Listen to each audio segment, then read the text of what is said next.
Greetings, everyone. My name is Duke, coordinator and health educator here for Black Men's Exchange National, and welcome to our bi-weekly health education live streams here on the Black Men's Exchange National headquarters Facebook page.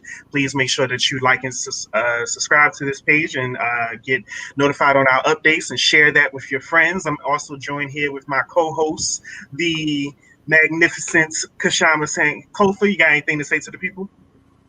Peace, family. How y'all doing? Hey.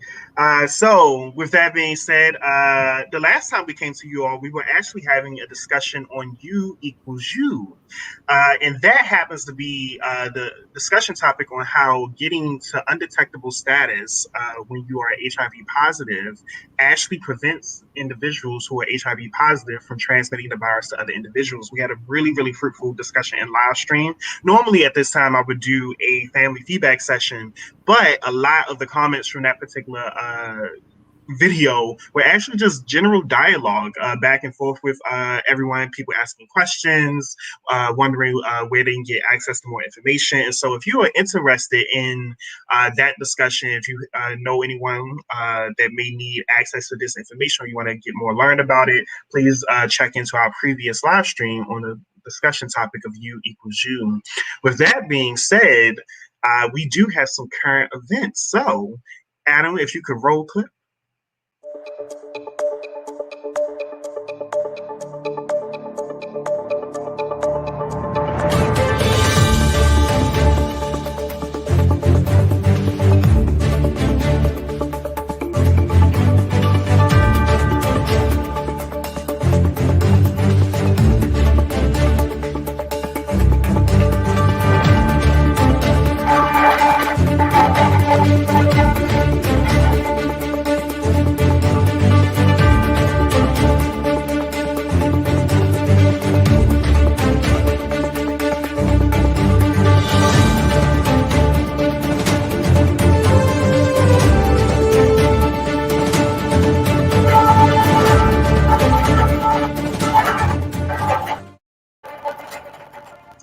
All right, so a wealth of particular topics there. Any of those stick out to you immediately? We know which one we say. Well, first, Duke, I want us to first just give our thoughts and prayers to the families of the workers and who are still missing, as well as anyone that was harmed or injured in that building collapse. I believe it was a plant, some type of plant factory in Ohio that collapsed. Aside from that, coronavirus is back with a vengeance. Indeed, and that actually it'll be leading directly for a lot of the conversation tonight. But I guess as a heads up, I know here in Baltimore we just had sweeping changes again, far as how our city government plans to address this virus, and so we are having even more limited interactions in public again. We're down to 10 people no matter what. Outside the building, you have to wear a mask no matter what. Even if you can quote unquote isolate, you must wear a mask no matter what. Things are getting pretty dictatorial here, but for people's safety.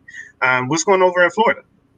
Well, I want to emphasize to people how lockdowns and COVID measures may or may not always align with the actual COVID numbers that are in your particular area.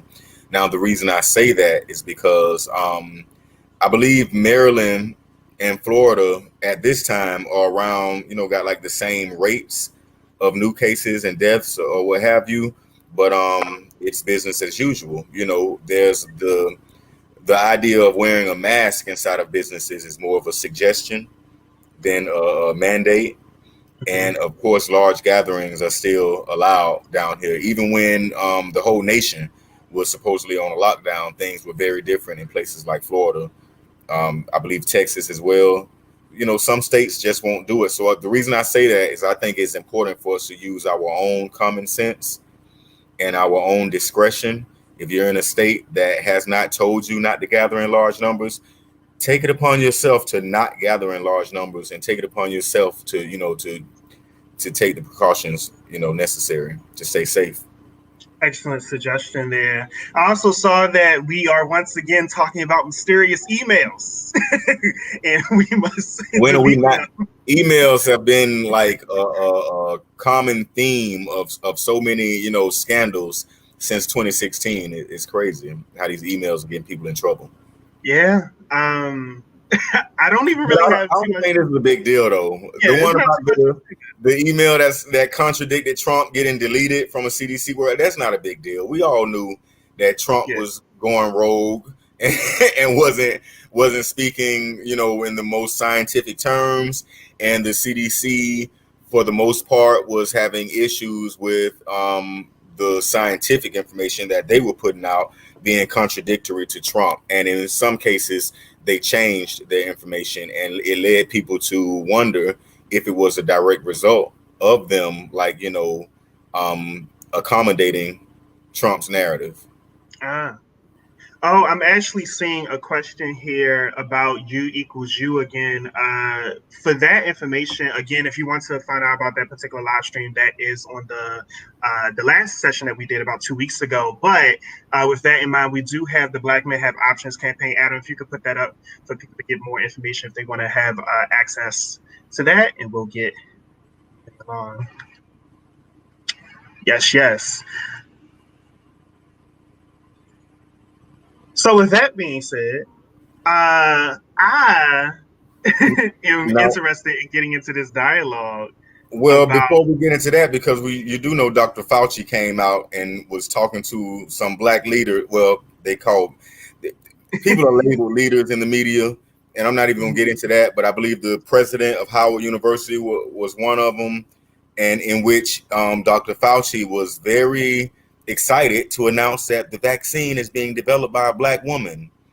Mhm. And this black woman, Dr. Kazmikia Corbett, we've talked about her on the show before. We've brought tweets up and showed the mindset that this woman has. She's black, but we showed the mindset that she has towards other black people, which is nothing short of disgusting. And I think I went on record as saying I wouldn't trust her to stir me up a pot of grits. I Let's think more than what's anything else. Yeah, I think what's interesting about this is that it's always a dual dilemma, if you will, when it comes to incidents like this, because when you see a black person getting their credit for something as quote unquote monumental as this is something that you should be championing. This is something that you should celebrate, and let black people get their just desserts, especially in this instance, a black woman. But then the other eye is that why is it now? that we're going to put forth this particular person to a pedestal, if you will, and subject them in front of the people. And it's because, in my opinion, they know that black people are highly resistant and anxious about getting a particular vaccine. So the fact, so putting a black woman as the quote unquote orchestrator of this or the lead scientist behind this is, in my view, a bid in order to ease the anxiety of black people in order to convince them to take this particular vaccine. But it's just I think something. it's that. Again. I think it's that too, Duke. Mm-hmm. But I also, because I mentioned this on another live stream that we don't necessarily won't mention right now, but I mentioned the fact that it's not just black people who are resistant to the vaccine. I think Mm-hmm. that there's a large population of white people who are also not just resistant to the vaccine, but are also resistant to a lot of the COVID protocols in general. And the push to get black people vaccinated first, vaccinate black people first.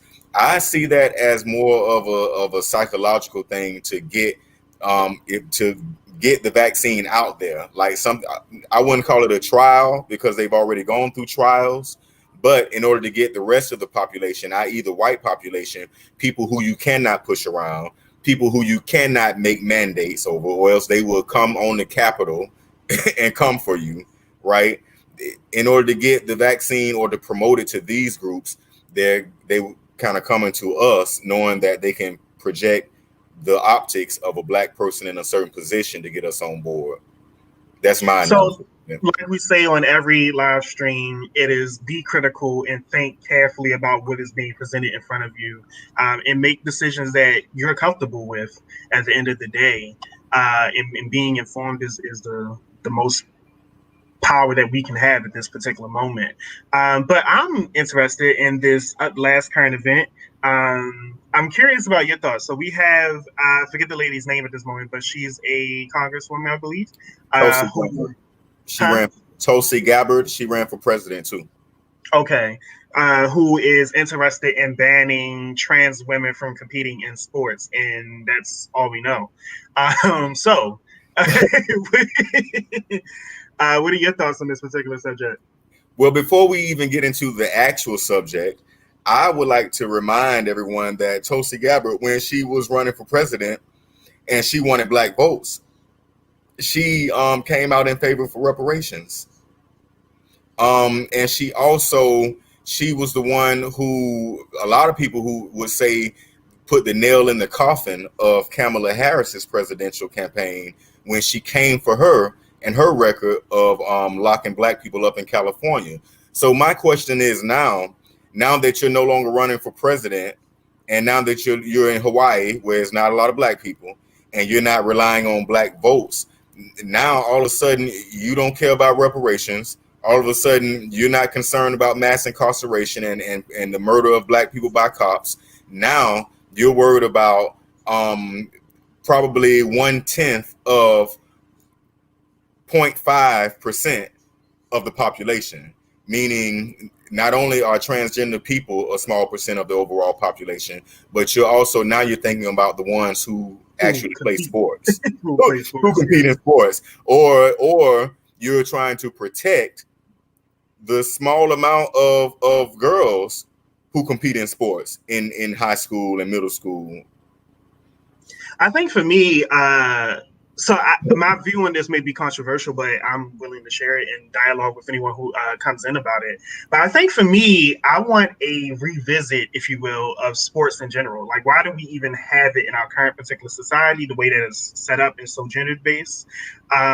Because I'm aware of two stories, and I know you know about one of them, Kashama. If you could shed more light when we get there, I'm aware of two stories of a young trans woman, white trans woman student who was advocating to compete in male sports.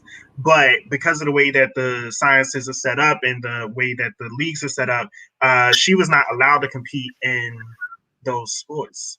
Okay. She was not allowed to, sorry about that technical difficulties. She was not allowed to compete in male sports, even though that she wanted to, because for her, she said that she recognized that there was a advantage of sorts. Now, every trans person is different. Not everyone agrees that there is advantage or disadvantage. It all depends on where you happen to fall at on the lines. Me personally, going on record, I do believe that there's an advantage. I mean, you're taking steroids and drugs, and so that's just how things match up.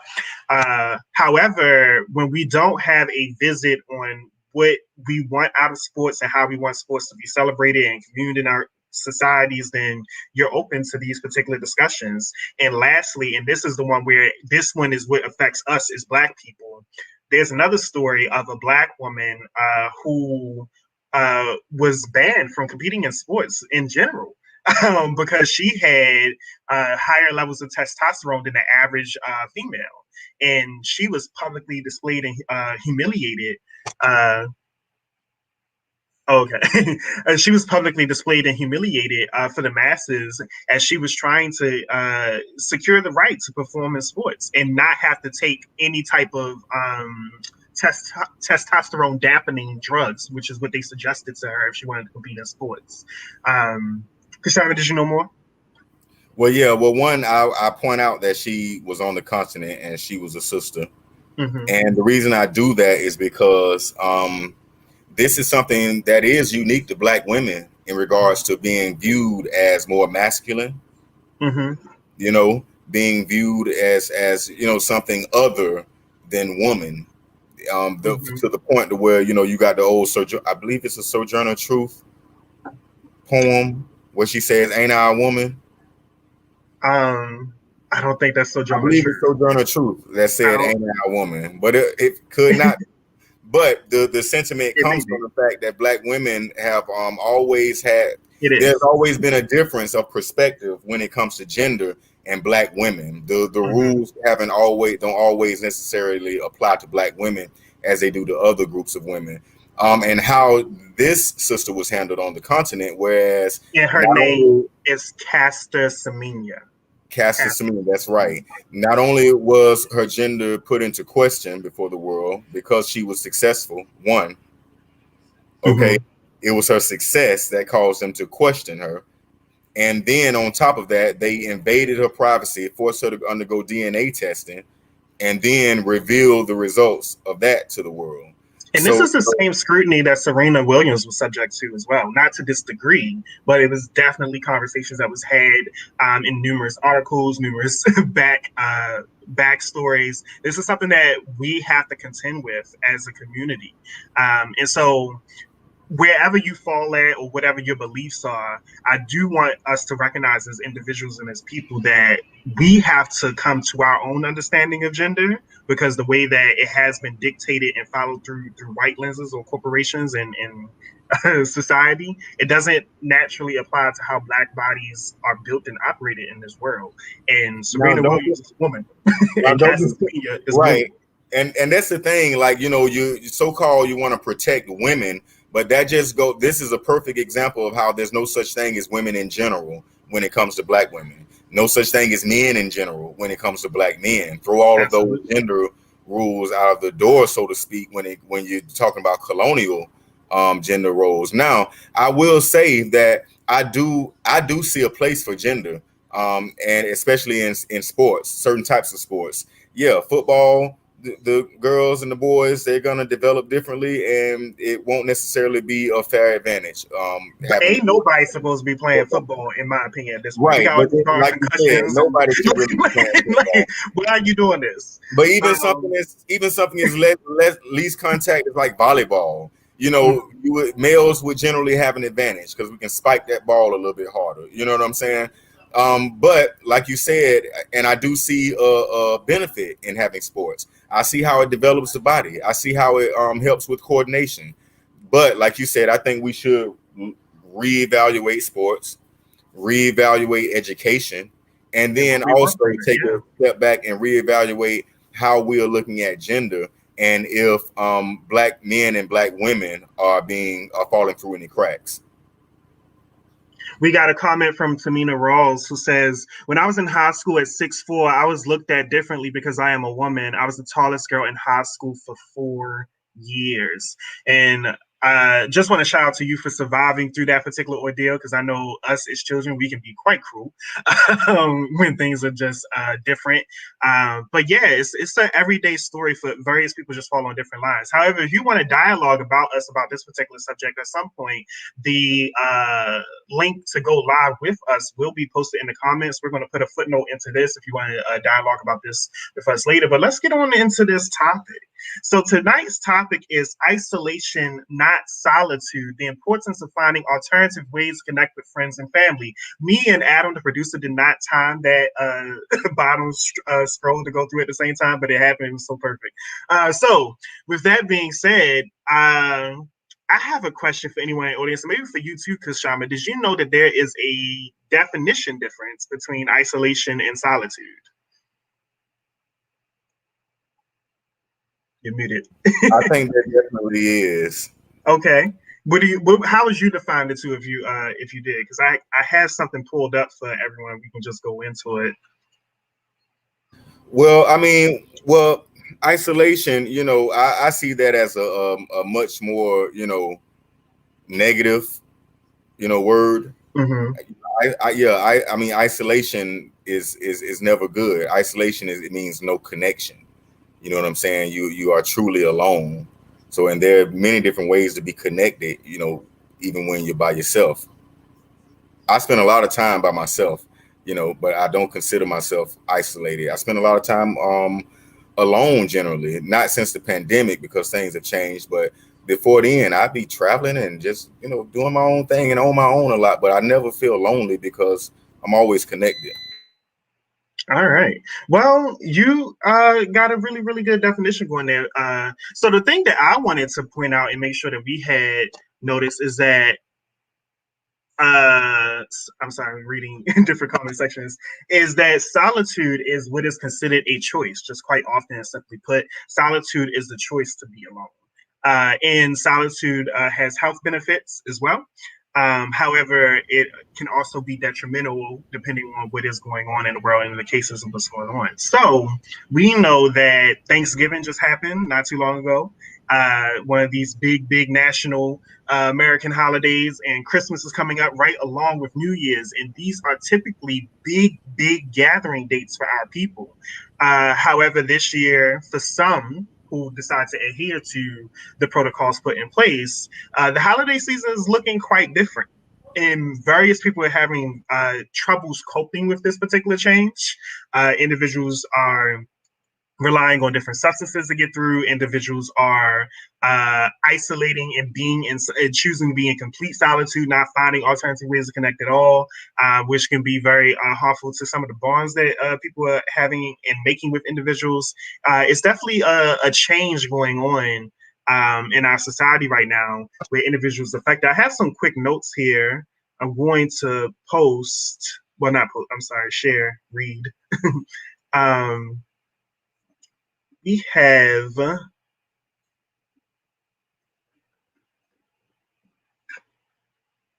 information that states that COVID has been here for 9+ months now, and winter is looming. Mental health issues related to our lockdown and the pandemic are especially hard for people with depression and other mental health disorders. The relapse and overdose rate has increased by 30% since March of 2020. I'm going to repeat that. Relapse and overdose rate has increased by 30% since March of 2020. You know And so, something interesting, Duke? what? When I was in Baltimore when the pandemic first hit, Mm-hmm. and they were closing down businesses left and right. But you know the businesses that they would not close, and like they actually made a thing saying that they cannot close the liquor stores. Yeah. It's not even funny. The liquor stores were the exception outside of all the so-called essential workers. Mm-hmm. Did not close them down. Uh, the important thing that I want to put out for that particular metric is when they say the relapse and overdose rate, this particular metric of increasing by 30% is not specific to what exactly they are relapsing and overdosing to. This is for a myriad of different substances that individuals can either relapse to. So there's, of course, individuals who may be former alcoholics who are dealing with that, but there's also individuals who are, trying to reduce their smoking of any type of substances, individuals who are trying not to relapse into just normal behavioral patterns of quote unquote isolating and not bonding with people and not doing the things that they're supposed to do or relapsing in their workout goals, various different things that is affecting different people throughout this pandemic. What I wanted to point out for individuals is that a lot of times when it comes to issues like this, we'll think, well, I'm not going through anything. Like I'm managing, I'm surviving. Like, and I know that's my particular story. Like, it's been a little difficult. It's not as pleasant as I would like it to be. I do want to be out at my favorite tea shots, my black-owned tea shots. I just learned one of my favorite movie theaters is being closed down that serve dinner. So upset about that. But the places that I would love to be are not available or accessible to me at this time, but I found ways to manage and cope and get through. However, people that I love and care about have not actually had that exact same success. As I had to reach out to individuals in order to see is there ways that I can help assist them get through this particular time, which has been very, very fruitful for not only them but me as well, because I've been able to understand them better. I've been able to navigate with them better and love on them in a much better way, and that's ultimately what we push here. Another thing too, Duke, Mm-hmm. is there are a lot of, and I'm gonna call it resources, Mm-hmm. um, that popped up. People being very, creative and finding ways to keep us connected. And one thing that I found, and I had no interest in this until I think maybe a couple weeks ago. It's called Pass the Mic, Okay. and it's this DJ. I think BET does it, and there's this DJ who I've never seen before in my life, and he brings on people to sing along with their song, like their hit songs. Right? He had Okay. Lisa on. When I saw it, he had Lisa, a couple other like old school artists. He was paying tribute to the funk era. And I watched it and I was like, oh man, this is DJ Cassidy. Thank you, Tamina Rawls. Okay. I'm like, All oh right. man, it got me in a good mood. Mm-hmm. I wasn't suffering from any type of isolation or you know what I'm saying, or any type of pandemic blues. It's at just I just happened to stumble upon it in my news feed and decided to check it out. And that's something that, give things a chance, I would say. These things, they don't just pop up for nothing. They pop up for a reason, especially when this pandemic came. Yeah, people are making money off it. Yeah, it's a way to keep the entertainers and all of them working, but it's also a way to keep you connected because you can't go to concerts, you can't go to the club, you can't go to your friends' houses and have dinner parties. So It's alternative ways out there. I'm glad you mentioned. So I don't know about Pastor Mike specifically, um, but for all I know, it could be any one of the open mics that I attend on the weekly. So I'm a poet and I'm in the poetry scene, and so every day throughout the week, pretty much on Instagram, there's various different open mics and competitions that I'm either performing in or just viewing, and I've been making a little bit of side money just by winning some of these competitions. I'm a pretty good poet, y'all. Just let y'all know. But there's different things tell me there. But about I these want to get one of competitions. these comments. Let me Huh? join one of these competitions and get some money. Roses are red, You got violets IG, are blue. just log in. I can send you the links every time they are available. But I see comments here from Javon. It says, "Do you know to what degree that the change in therapy and standards of care related to substance use have influenced those spikes in relapses and overdose?" And I want to say specifically for me, no, I do not know about that. And I actually do follow quite a few doctors and practitioners on my timelines, and so I'm glad you asked this question because I wasn't prepared for this particular question, but it is something that I want to look into probably towards the beginning of next year. For those who don't know, will be the last health education live stream of the year from BMX National, but do expect to see a lot of us in 2021. But no, I would love to actually bring some of them in to talk about how the standards of care change. My cousin actually is one of such practitioners, and I do know that there has been some challenges. However, virtual therapy has been going on long before the pandemic. It's been one of those things that has been accessible for individuals for quite some time, usually for people who need those one on one navigations in are quite used to traveling or have a very, very limited schedule. I also see a comment from Tamina Rawls that says domestic violence, and I'm glad you brought this up, is an issue here, especially in Detroit. So far, there's been an uptick of barricading gun violence, 32 so far. I'm so sorry to hear about that particular number, but yes, domestic violence has increased nationwide across America due to this particular pandemic, and individuals cannot get away. And this is, we have to think about the ways that we navigate and deal with victims of domestic violence. We have not found a formula strategy to help these individuals. But again, checking in with folks is your best way in order to navigate through these particular processes. And we'll also link some particular information for some resources towards the middle of this show. Javon says a friend of theirs in treatment says that Zoom does not reproduce the support that come with a personal connection, and would have to agree to that.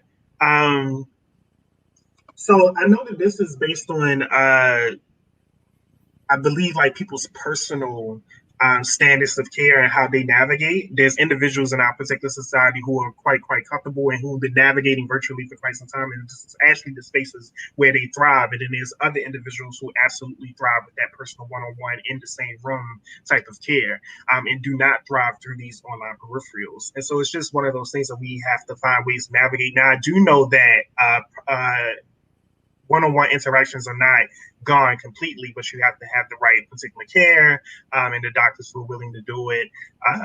And it's all about finding and researching individuals who are willing to take that risk with you. I know here in Also, Baltimore. oh no, please go ahead. Say that, dude. No, I was just going to mention, I found out a particular resource here in Baltimore. A Miss Danielle Scott with ARP Counseling and Therapeutic Services. She'll be a referral source for mental health in Baltimore going forward. And so if you are in Baltimore in that local particular area, please look out for Danielle Scott, ARP Counseling and Therapeutic Services. That's one. Shama? I was gonna say also, even though we keep saying lockdown, right? And that word in itself, has all types of layers to it, especially for Black people. But keep in mind that you can go outside, Yes, like absolutely. you can actually go outside, and also you can interact with people. I'm That's glad why you we mentioned call it this because socially distancing, and that's why we have masks, we have face shields, and we have washing our hands, soap and water, we've and we have mentioned on health professional. education live streams for quite Yeah. some time now the importance of vitamin D. And I am one of those individuals who I'm a gamer, y'all. So I do poetry and I play video games. So I'm comfortable being in the house for quite some time. But sometimes I forget to leave, like in the middle of this pandemic, because I don't have any reason to. Like I can get everything delivered, I can Mhm. order, like blah blah blah blah blah. And so I'll recognize that I'm sitting in like a quote unquote funk in my emotions. And then the moment I have to go outside for any type of errand during the day and the sunlight hits me and it's like, oh, wait, there's like there's a different kind of experience that I could be having here if I just choose to, and that's that's one of those choices that we have to make. But yes, take that time to get that exercise. That walking does wonders for people. When we say exercise, people get scared. Just take a walk around your neighborhood or up around a park, a reservoir, something. Take that walk. It definitely helps. Javon says that I am not ready for them in Smash Ultimate, and I'm going to have to agree with you because I don't have a Wii. But I do see you, and perhaps we can link on something at some other time. Because Sean here is one of those I don't have musicians. He's a I don't have musician. any That's video game. that's his Last life. He's a video game musician. I played was probably Supersonic on Sega Genesis. Mm-hmm. CC that Sephiroth trailer though, Javon, that just dropped last night. I'm with you. So with that being said, we also have a health resource. So this is a more national link. We found out about this one this particular week. Beam Community. Kashama, am I still on camera? I'm having to pull up a different link. I'm not sure if it No, does. you trying to screen share? No, I'm just looking at something. It says Beam Okay. is a training and movement building and grant making organization dedicated to the healing, wellness, and liberation of Black and marginalized communities. This is a group in advocacy specifically for us. I'm going to ask Adam to drop that particular link in the chat for us. Beam Community. That would be very helpful. Thank you so much. So this is a organization that's dedicated to the health and wellness of Black people. Very specifically, is designed in their particular affidavits, in their mission statements. Look into them for their particular resources. I see a comment here from Tamina that says, "Yeah, but every now and then you'll come across a flat earther who doesn't believe in the virus breathing down your That's what I neck." was laughing at earlier. Yeah. So absolutely, but we also run into all kinds of different. I'm gonna just say different things. I'm not allowed to say certain words on this live stream. We run into all different kinds of different thinkers in our day to day lives. And our best way of moving forward is just navigating around them and making sure we keep some Now, distance. Tamina, I'm going to tell you because I share your sentiment. I call them the COVIDiots, and The COVID yeah, and I wish I could take credit for that hashtag word. COVID. Someone type it in the chat. The COVIDiots. I had to find creative ways of navigating the COVIDiots because um, I'm not the type of person that backs away from, I don't want to say conflict or confrontation, but I would tell people, hey, can you back up or, whatever. And I would see the looks that I get, you know, and when you have a deep voice and you're a Black man with a beard, people are quick to say that you've gotten aggressive with them. So I had to come up with little ways to navigate this thing. One thing, when I'm in the grocery store, I'll make sure that I have my basket, my cart behind me, right? And push it out a little bit farther behind me. So the person behind me, they can't get too much closer to me. And I can Mhm. control the distance between me and the person in front of me. That's just when I'm in a grocery store line. You know what I'm Absolutely. saying? I'm There's definitely all with that types of things you can do. You can just have that resting mean face on, you know, that makes people don't want to, because people, they'll come and say, hi, how are you? You're like, tactic. let's be creative, people. My cousin is an absolute stickler for it. She was going overboard around June in my birthday. So she works in a hospital field. And the moment she took me out for my birthday, the moment the waiter came up, and they had their mask on, but the moment the waiter came up, it was just like, 6 feet. Like you can talk to me from over there. You ain't got to be this close. But people have to be in charge of their own health. Uh, I wanted to mention that the link for the chat has also dropped. If you would love to join in and talk with us, dialogue about what's going on. Again, this is the last health education live stream for the year. So if you have any things that you want to share with us, maybe even any commentary, any things that you would love us to discuss in the upcoming new year, come on in, let us know. This is the time to do so because we are in our planning stages for what we are doing for next year. We got some new things coming up. I'm reading some of these comments. So going forward, I also things that I wanted to mention is that how people have taken advantage of Zoom in different ways in order to navigate throughout this particular pandemic. I know that at one point I was doing an internship towards the very beginning of this pandemic where we did movie sharing experiences. So there was an individual who actually wrote a play and starred in that particular play and they did it all in a real particular theater. And so it was recorded, and we got the link for that recording, and we all shared it inside of a Zoom, and we watched it together. Then we had dialogue with the author of that particular movie and film. Again, you mentioned music sharing experiences and karaoke, if you will. There's various different open mics that have been going on, and again, different type of bloggers have just been coming up. If you are in the gaming space, as mentioned earlier, Twitch has always been a thing, but now you can get more and more involved with Twitch. You probably have more time, but the opportunities are varied. I won't say boundless or endless because I don't know that for sure, but I do know that the opportunities are quite varied during this particular pandemic in order to meet with people. We have a guest in the chat, and it's actually someone that we happen to know who I have not seen in quite some time. And so it's so good to see you, Brother John. Let us know what's up. You're muted. Peace, John. How you doing? You're muted. Unmute yourself. Did that work? Yep, we hear you. Hello. Okay. Howdy. It's good to see you. Howdy. Hey, what are your thoughts? This is a new platform for me. I'm trying to figure out. We got it. I mean, I've used Zoom, but this is a different layout. I got to figure out where the buttons and things are. I'm well. I think that it is important for someone to take their own health into consideration. I like your point you made about your cousin saying, look, you don't need to be that close. And a lot of folks say, like, oh, well, you're close and you can keep backing up, but you stop backing up and just assert, please, let's keep our social distancing and, we can keep our masks on. So I like that point. That was a very good story to share. Yeah. Well, thank you. Did you have any other commentary for us this evening? I see shout outs from Calte's Ransom in the chat. Says, what up, my fellow black people. We love you, brother. I want to ask you something because one thing, before the pandemic, you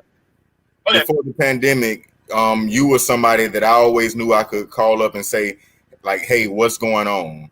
And you would always know about these amazing events that's happening around the city, and in the area. What are some things that you know about that's going on that people can, participate in and benefit from during this time to kind of cut down on some of the anxiety and isolation? All right. It was to me, right? Yeah. Yes. Yeah. So what I've seen some amazing cycling. People on bicycles all over the place. You can be with people, but socially distanced naturally. There was a campaign that they were doing nationwide. One folks in Wisconsin, they said 1 cow away. And I think Baltimore could do 1 dirt bike away, one something else away. But socially distanced bicycling out together in groups, large groups, they are rolling. Black men and women and children, families rolling through the streets of Baltimore. Very exciting to see. Other things that I've seen are, of course, outdoor just meetups in people's yards and stuff like that. Actual activities, I must honestly say, not interested in, haven't really involved in them, but I've been seeing some great virtual content, such as this type of offering and opportunity to meet up. I've seen multiple musical type shows come up, theatrical performances. I attended is one thing.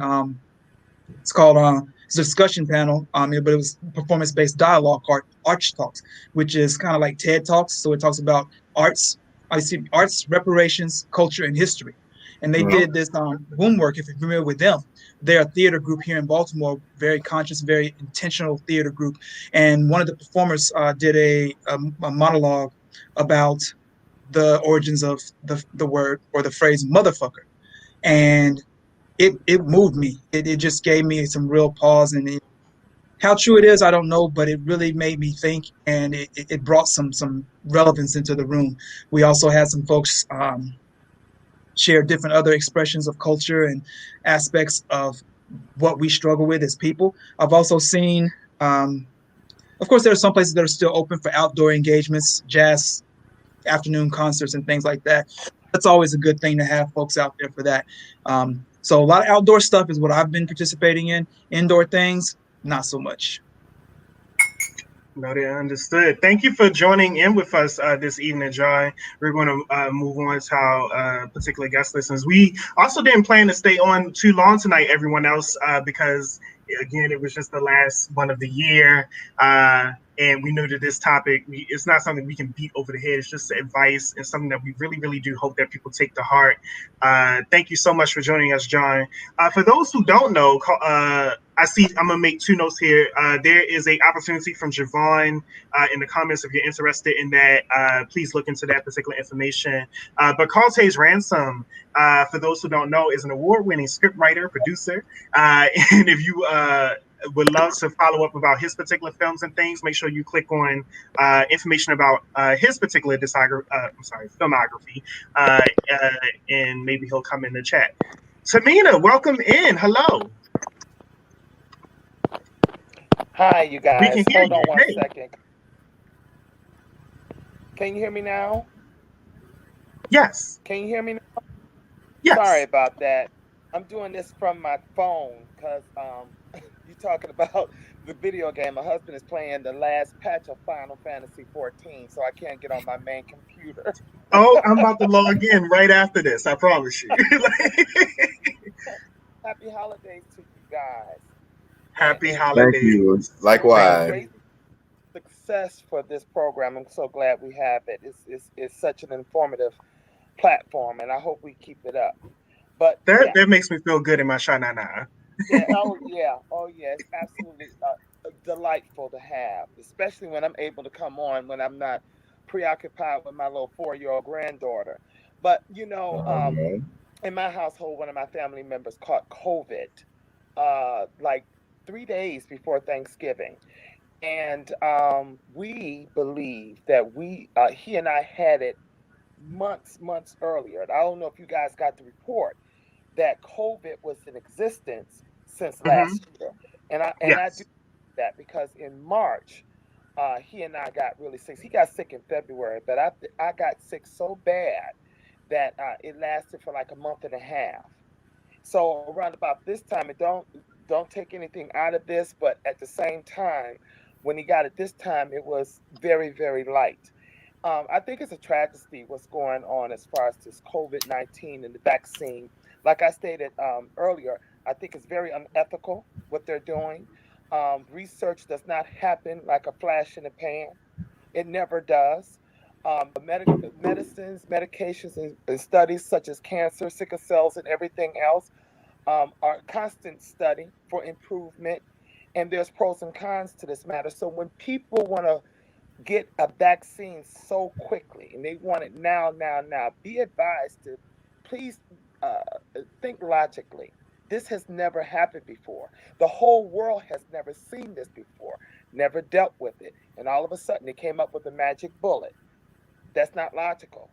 They haven't even tested children under 16 years of age. They haven't tested pregnant women. They haven't tested people with certain types of ailments and allergies. from my understanding, people that have allergies are affected now.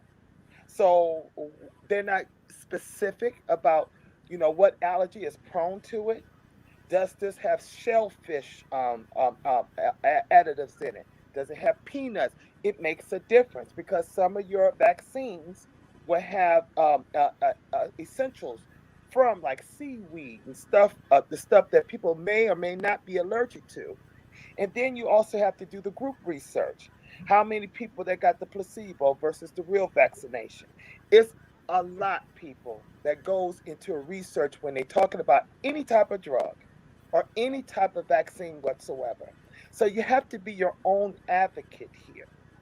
And also, the people that process the drug itself. Moderna, I have a very, very bad headache when it comes to them.